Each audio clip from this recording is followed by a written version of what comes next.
الحمد لله وحده والصلاة والسلام على من لا نبي بعده. أعوذ بالله من الشيطان الرجيم. بسم الله الرحمن الرحيم.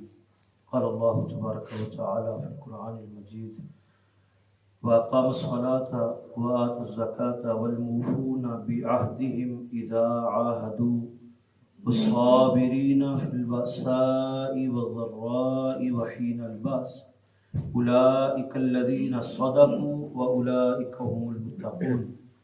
سورہ بقرہ آیت نمبر 177 کا تیسرا حصہ آج ہم پڑھیں گے. پہلا حصہ ایمانیات کے اوپر مشتمل تھا. ایمانیات کیا ہیں، عقائد کیا ہیں. دوسرا حصہ مال خرچ کرنے کے متعلق تھا کہ اللہ کے راستے کے اندر اس کی محبت کے اندر مال خرچ کرنا، اور مال خرچ کرنے میں کوئی تنگی دل میں محسوس نہ کرنا، بلکہ اس کی محبت کے لیے مال خرچ کرنا. یہ جائے کہ مانگنے والا کیسا ہی آپ کو نظر آئے. جیسے کہ یہ حدیث بیان کی تھی کہ نبی اکرم صلی اللہ علیہ وسلم نے فرمایا کہ ترکی گھوڑے کے اوپر بھی کوئی بیٹھ کے آیا. ترکی نسل کا گھوڑا بڑا مہنگا گھوڑا ہے، تو تب بھی تم اس کو دو. تمہیں نہیں پتا کہ اس کے ساتھ کیا حادثہ، کیا واقعہ پیش آیا ہے. بعض دفعہ بندہ دیکھنے میں اچھا بھلا ہوتا ہے، اس کی اپنی کوٹھی ہوتی ہے، اس کی اپنی گاڑی بھی ہوتی ہے، اس کے باوجود وہ محتاج ہو سکتا ہے، اس کے باوجود وہ مقروض ہو سکتا ہے، اس کے باوجود وہ تمہاری زکوٰۃ کا مستحق ہو سکتا ہے. تو اس میں آگے ہے واقام الصلاۃ. اب عبادات کا تذکرہ ہوا. یہ اللہ کے ساتھ ڈائریکٹ تعلق، اللہ کے ساتھ والی چیزیں جو کرتے ہیں، یہ پرسنل میٹر ہے. دنیا کے اندر اسلام سے بڑھ کر کوئی دین نہیں ہے جو ہیومینٹی کے اوپر گفتگو کرتا ہو، انسانیت کے اوپر بات کرتا ہو. اس سے بڑھ کر کوئی نہیں ہے. اور قرآن مجید کے جتنے بھی موضوعات ہیں، ایک ہی بات لے لیں، تمام محدثین جو اب تک آئے ہیں 1400 سال کے اندر لاکھوں کی تعداد میں، سب کا اس ایک بات کے اوپر اتفاق ہے کہ فرائض کے بعد، اسلام کے اندر فرائض کے بعد سب سے زیادہ افضل کام کھانا کھلانا ہے. اب کھانا کھلانا فرائض کے بعد سب سے افضل عمل ہے. اس سے بڑھ کر نیکی والا کوئی عمل قرآن و حدیث کے اندر فرائض کے بعد بیان نہیں ہوا. اب یہ کس سے لنک کرتا ہے؟ یہ ہیومینٹی کے ساتھ لنک کرتا ہے.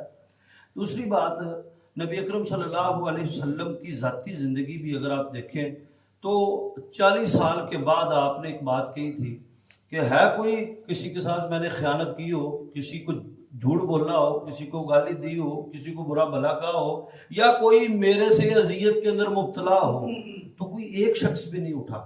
اور اسلام پورا ہی یہ ہے کہ انسانوں کے حقوق. اور اسی لیے نبی اکرم صلی اللہ علیہ وسلم کی بہت بڑی حدیث ہے اور بڑی وارن کر دینے والی، خبردار کر دینے والی، کہ قیامت کے دن ایک شخص آئے گا، اس کی نیکیاں جو فرائض ٹائپ نیکیاں ہیں تو وہ پہاڑوں جیسی ہوں گی، لیکن لوگوں کے ساتھ زیادتی کی ہے، ظلم کیا ہے، ناانصافی کی ہے. اب گاڑی میں ڈرائیو کر رہا ہے، شیشے بند ہیں، آگے سے کسی نے اوور ٹیکنگ کی ہے، اب اس کو گالیاں دے رہا ہے. انہوں نہیں پتا بھی، مگر وہ چلا گیا گاڑی، آپ کو معافی میں مانگنے کا بھی دوبارہ موقع نہیں ملنا، پتہ نہیں کون بندہ ہے، چلا گیا. تو مطلب اس قسم کے بہت سارے گناہ بھی ہم کھٹتے رہتے ہیں، اپنے پلے میں ڈالتے رہتے ہیں. تو یہ ساری نبی نے فرمایا کل قیامت کے دن بندے آئیں گے، کہیں گے کہ اللہ تو اس کو جنت میں داخل کرنے لگا اس کی نیکیوں کی وجہ سے، جبکہ اس نے میرے ساتھ شاتم ہاذا، کذب ہاذا، اکل مال ہاذا، قتل ہاذا، اس نے مجھے قتل کیا، اس نے میرا مال کھایا، اس نے مجھے شاتم ہاذا، گالی دی، وغیرہ وغیرہ. تو اللہ کہیں گے کہ اس کے گناہ اس کے پلڑے میں اور اس کی نیکیاں کاٹ کاٹ کر یہ جو پہاڑ ہیں اس کے پلڑے میں، یہاں تک کہ اس کی نیکیوں کے پہاڑ ختم ہو جائیں گے. اور ابھی لوگ بدلہ لینے والے پڑے ہیں ابھی بھی. تو نبی صلی اللہ علیہ وسلم نے فرمایا کہ اب تم اس کے گناہ اس کے پلڑے میں ڈال دو، جن جن لوگوں نے بدلے لینے ہیں اتنے عوض گناہ اس کے پلڑے میں ڈال دو ان کی، تو گناہ کم ہو، وزن کم ہو گناہوں کا. اب اس کو جہنم کے اندر پھینک دیا جائے. یہ میری امت کا مفلس غریب ترین شخص ہے. اس سے بڑھ کر غریب نہیں، اس سے بڑھ کر مفلس شخص کوئی نہیں ہے.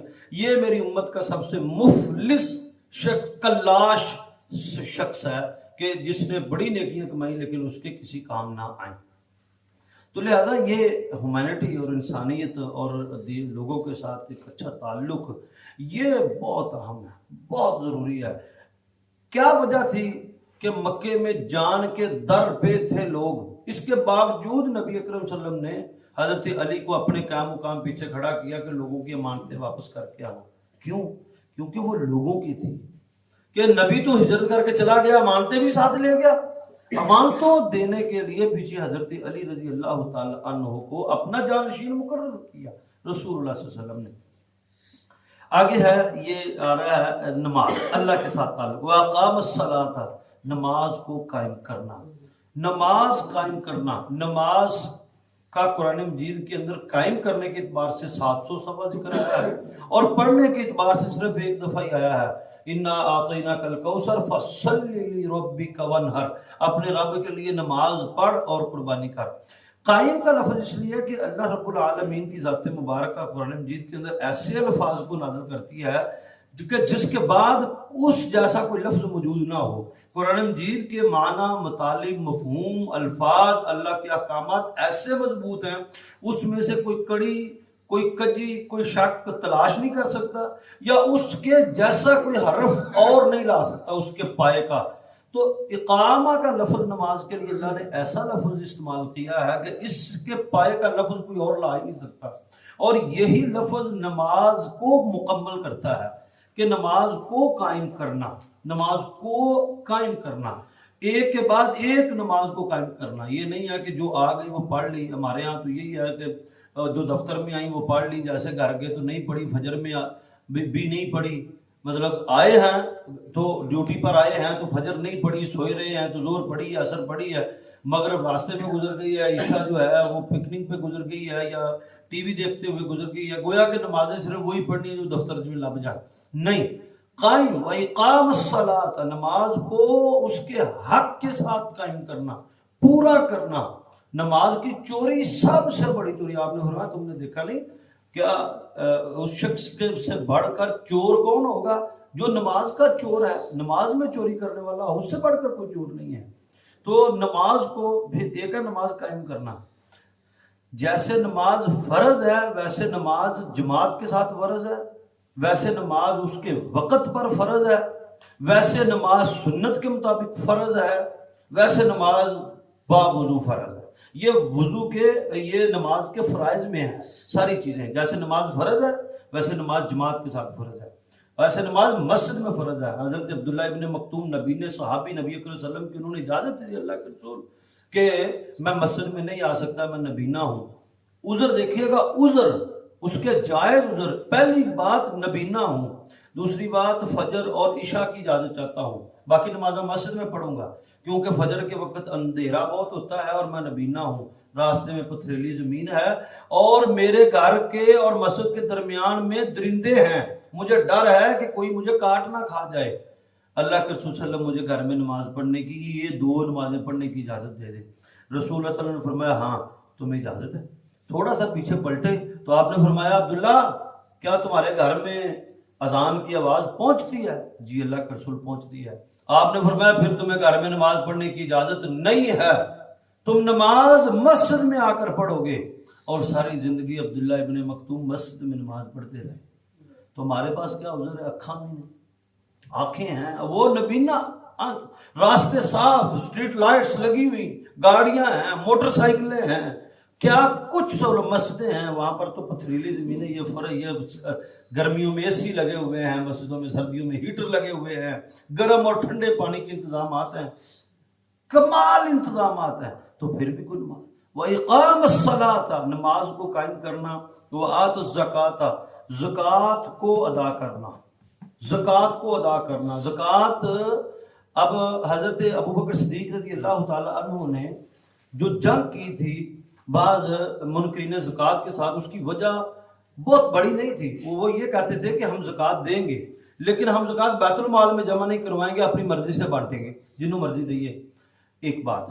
دوسری بات یہ ہے کہ حضرت ابوبکر صدیق نے ایک اعلان کیا کہ اگر کوئی شخص جانوروں کی زکوٰۃ میں جانوروں کے ناک میں اور گلے میں ڈالنے والا سنگل یا نکیل رسی بھی دیتا تھا اللہ کے رسول کے دور میں، اور آج وہ رسی بھی نہ دے تو میں اس کے خلاف بھی جہاد کروں گا۔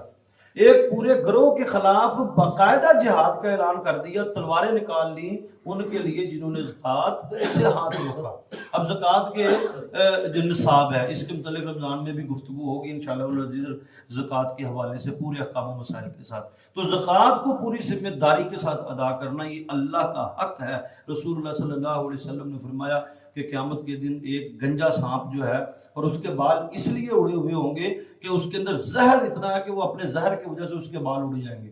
وہ اتنا زہریلا سانپ ہے جو اس کے ارد گرد لپیٹا جائے گا اور اس کے چہرے پر آ کر کہے گا کہ انا کنزک انا مالک، میں تیرا مال ہوں، تیرا خزانہ ہوں جس کو تم سنبھال کے رکھتے تھے اور اس میں سے اللہ کا حق ادا نہیں کرتے تھے، زکوٰۃ ادا نہیں کرتے تھے۔ تو وَأَقَامُوا الصَّلَاةَ وَآتَوُا الزَّكَاةَ، زکوٰۃ کو ادا کرنا۔ اب آگے انسانیت کے اوپر بات پھر دوبارہ، وَالْمُوفُونَ بِعَهْدِهِمْ إِذَا عَاهَدُوا، جب تم وعدہ کر لو تو اس کو پورا کرنا۔ وَالْمُوفُونَ بِعَهْدِهِمْ إِذَا عَاهَدُوا، وَالْمُوفُونَ بِعَهْدِهِمْ إِذَا عَاهَدُوا، جب تم کسی سے کوئی وعدہ کر لو چھوٹا یا بڑا تو پھر تم اس کو وَأَوْفُوا بِعَهْدِكُمْ، اللہ کا یہ حکم میں لازم ہے، یہ فرض حکم ہے۔ وَأَوْفُوا بِعَهْدِكُمْ، اپنے وعدوں کو پورا کرو یار، اپنی زبان پوری کرو، اپنی بات پوری کرو، اپنی گفتگو پکی رکھو، مضبوط زبان۔ وَالْمُوفُونَ بِعَهْدِهِمْ، حضرت انس رضی اللہ تعالیٰ عنہ کہتے ہیں کہ نبی اکرم صلی اللہ علیہ وسلم کے پیچھے میں نے بڑے جمعے پڑھے، بڑے خطبے سنے، کوئی خطبہ ایسا تھا کہ آپ نے اس میں یہ ذکر نہ کیا ہو، ورنہ آپ نے اپنے ہر خطبے کے آغاز میں یہ بات کہی، لا ایمان لمن لا امانت لہ ولا دین لمن لا عہد لہ، لا ایمان لمن لا امانت لہ ولا دین لمن لا عہد لہ، کہ اس شخص کا کوئی ایمان نہیں ہے جس کی امانت داری نہیں ہے، جس کے اندر ایمانداری نہیں ہے، اور اس شخص کا کوئی دین لا دین، میرا دین اسلام ہے، لا دین، کوئی دین نہیں جس کے اندر وعدے کی پابندی نہیں ہے۔ لا دین لمن لا عہد لہ، اس شخص کا کوئی دین نہیں ہے جس کے اندر وعدے کی پاسداری نہیں ہے۔ بلکہ نبی اکرم صلی اللہ علیہ وسلم نے فرمایا قیامت کے نزدیک ایماندار لوگوں کی اتنی قلت ہو جائے گی، خائن پرلے درجے کے ڈاکو خائن لوگ ملک کے اوپر مسلط ہوں گے، قوم اور ریاست کی تقدیروں کے فیصلے کریں گے، اور لوگ کہیں گے کہ فلاں بستی میں ایک ایماندار رہتا ہے۔ ایمانداری اتنی نیاب ہو جائے گی، اتنی نیاب ہو جائے گی کہ کوئی شخص کہے گا کہ فلاں بستی دے وچ ایک ایماندار رہندا ہے بس، ورنہ دنیا ساری بھری پڑی ہوگی لیکن ان میں ایماندار کوئی نہیں ہوگا۔ ارد گرد انسان ہے، جمع غفیر ہے، لیکن ایماندار ان میں سے، ایمانداری بہت بڑی چیز ہے، اور یہ ایمانداری آزمائش سے ایسے گزرتی ہے کہ بندے کے انتہائی پرکشش چیزوں میں سے گزر کر اس کو آزماتی ہے کہ اب یہ بندہ ایماندار ہے کہ نہیں ہے۔ ہاں، ہر شخص اپنے تک ایماندار ہے تب تک جب تک اس کو غلے پر نہیں بٹھایا گیا، جب تک اس کو مین کرسی پر نہیں بٹھایا گیا تب تک وہ ایماندار ہے۔ ہاں، تب پتہ چلتا ہے کہ جب اس کے اپنے خلاف کوئی فیصلہ آئے اور تب وہ کہے کہ میں حق کے ساتھ کھڑا ہوں، تو تب پتہ چلتا ہے یہ اپنی ایمانداری کے ساتھ ہے، اپنے وعدے کے ساتھ ہے، اپنی زبان کے پختہ ہونے کے ساتھ ہے۔ تو بعہدہم، والموفون بعہدہم اذا عاہدوا، جب بھی تم میں سے کوئی وعدہ کرے تو وعدے کو پورا کرے، والصابرین، اور صبر کرے، فی البأساء، انتہائی لڑائی میں، انتہائی غصے کے اندر، لڑائی کے اندر، جنگ کے اندر، عام حالات میں کو صبر کرے، جتنا مرضی غصہ بھی آیا ہوا ہے صبر اور تحمل کے ساتھ اگلے کی پوری بات سنیں، چاہے وہ آپ کے منہ پر سفید جھوٹ بول رہا ہو۔ والصابرین فی البأساء، ایک دفعہ دی گل پوری سننی، پوری گفتگو سننی اس کی، تو پھر لڑائی کے اندر یا شدید مشکلات کے اندر، والصابرین فی البأساء والضراء، انتہائی کٹھن دنوں کے اندر صبر کرنا، انتہائی مشکل دنوں کے اندر اس معاملے پر بھی صبر کرنا جس معاملے پر صبر کرنا انتہائی مشکل ہو۔ رسول اللہ صلی اللہ علیہ وسلم، ایک واقعہ آپ کے سامنے شاید رکھا ہو پہلے، کہ ایک عورت تھی، اس کا بچہ فوت ہو گیا، نبی صلی اللہ علیہ وسلم اس کے پاس سے گزرے تو وہ رو رہی تھی اور بہت چیخو پکار، آپ نے فرمایا کہ صبر کرو، اللہ تمہیں اچھا نعمت بدل دے گا. اس کو نہیں پتا چلا کہ اللہ کے رسول صلی اللہ علیہ وسلم پیچھے ہیں اور انہوں نے بات کہی تو وہ کہتی کہ آپ کا فوت ہوا تھا تو آپ کو پتا چلتا. تو رسول اللہ صلی اللہ علیہ وسلم کے تو حالانکہ حضرت خدیجہ جس سے اتنا پیار نہیں وسلم وہ آپ کی زندگی میں فوت ہوئی، پھر آپ کے چاچا ابو طالب، آپ کے چاچا حضرت حمزہ، آپ کے بیٹے قاسم، ابراہیم، عبداللہ، نبی صلی اللہ علیہ وسلم نے اپنے جانوں سے پیارے، اتنے پیارے، شدید ترین محبوب ساتھی صحابہ اکراموں ان کے جنازے اٹھائے رسول اللہ صلی اللہ علیہ وسلم کے اوپر. تو بڑا اب وہ چلی گئی یہ بات کر کے، بعد میں لوگوں نے کہا کہ تمہیں پتا ہے تم نے کس کو، اللہ کے رسول صلی اللہ علیہ وسلم تھے. آپ وہ بھاگی ہوئی آئی، اللہ کے رسول صلی اللہ علیہ وسلم میں وعدہ کرتی ہوں کہ صبر کروں گی. آپ نے فرمایا صبر تو وہ ہے جو تکلیف کے ساتھ ہی شروع ہو جائے، ورنہ زخم تو ایسا ایسا بھاری جاتے ہیں. تو اصل صبر وہ ہے جو تکلیف کے ساتھ، اذیت کے ساتھ ہی صبر کا آغاز ہوتا ہے. فوراً بعد صبر کرنا اپنی تکلیفوں میں. اور اللہ نے کہا وَلَنَبْلُوَنَّكُمْ بِشَيْءٍ مِّنَ الْخَوْفِ وَالْجُوعِ وَنَقْصٍ مِّنَ الْأَمْوَالِ وَالْأَنفُسِ وَالثَّمَرَاتِ وَبَشِّرِ الصَّابِرِينَ کہ ہم ضرور تمہیں آزمائیں گے. پھلوں کے نقصان سے کبھی بہت پھل آتے تھے گھر، اب مہنگائی ہے نہیں آتے، اور بہت زیادہ جو ہے وہ عیش و آرام تھا اب کم ہے. وہ جان لے کر تمہاری بیوی کو، بچوں میں سے کسی کو، تمہارے والدین میں سے کسی کو فوت کر کے تمہیں آزمائیں گے، تمہیں ضرور آزمائیں گے اور مشکلوں سے نکالیں گے. تو جو ان تمام چیزوں سے صبر کر لے اس کے لیے جنت کی بشارت ہے. وَالضَّرَّاءِ وَحِينَ الْبَأْسِ اولئک الذین. اب یہ ہیں تمام اوپر والی خوبیاں، عقائد، عبادات، پھر انسانیت کے معاملات، پھر وعدہ کے متعلقہ معاملات، ایمانداری کے متعلقہ معاملات، اور صبر اور تحمل کے ساتھ زندگی گزارنے کے معاملات. یہ تمام چیزوں کی ایک لسٹ ہے. اگر کوئی ان پر پورا اتر آئے تو اولئک الذین صدقوا، یہ ہیں اپنے دعوی ایمان کے اندر سچے. اے پکے مومن نے، یہ پکے مومن ہے، یہ سچے مومن ہے. اب یہ ایک بات جان لیجئے، اب دین کا ایک پیراڈائم آپ کے سامنے آ گیا ہے آج کہ کلے ہی نمازہ روزانہ کچھ نہیں بننا، کلے عقائد کے ساتھ کچھ نہیں بننا، کلی ہیومینٹی اور انسانیت لے کر پھرنے سے بھی کچھ نہیں بننا کہ دنیا اب نہیں. اب یہ پورا دین ہے، عقائد، عبادات، انسانیت، تعلقات، اور پھر انسان کے ساتھ تکلیفیں، مصیبتیں، اس پر صبر. یہ تمام پورا کوٹا ہے، پیکج ہے. پیکج ہے. بندہ کہتا ہے کہیں نوکری کرنا چاہتا تو پیکج کی دیو گے، یہ پیکج ہے اللہ کا، جنت کا پیکج ہے تمہارے پاس. اس پیکج پر اگر کوئی پورا اترے گا تو اولئک الذین صدقوا، تو یہ ہے اپنے دعوی ایمان کے اندر سچے، کہ یہ ایمان رکھتے ہیں تو یہ اپنے دعوی ایمان کے اندر سچے ہیں. وَأُولَٰئِكَ هُمُ الْمُتَّقُونَ، اور یہی متقی ہیں، یہی پرہیزگار ہیں، یہی صحیح معنوں کے اندر اللہ سے ڈرنے والے ہیں، یہی ہیں جو اللہ کے رسول کے نقشے کے اوپر چلنے والے ہیں، ان کی پیروی کے اوپر چلنے والے ہیں، جنہوں نے واقعتاً محمد رسول صلی اللہ علیہ وسلم کو اپنے لیے راہ ہدایت اور نمونہ چنا انہوں نے اپنے لیے محمد رسول صلی اللہ علیہ وسلم کو. اولئک هم المتقون، تو یہی لوگ ہیں تقوی والے متقین. اللہ رب العالمین ہمیں توفیق عطا فرمائے.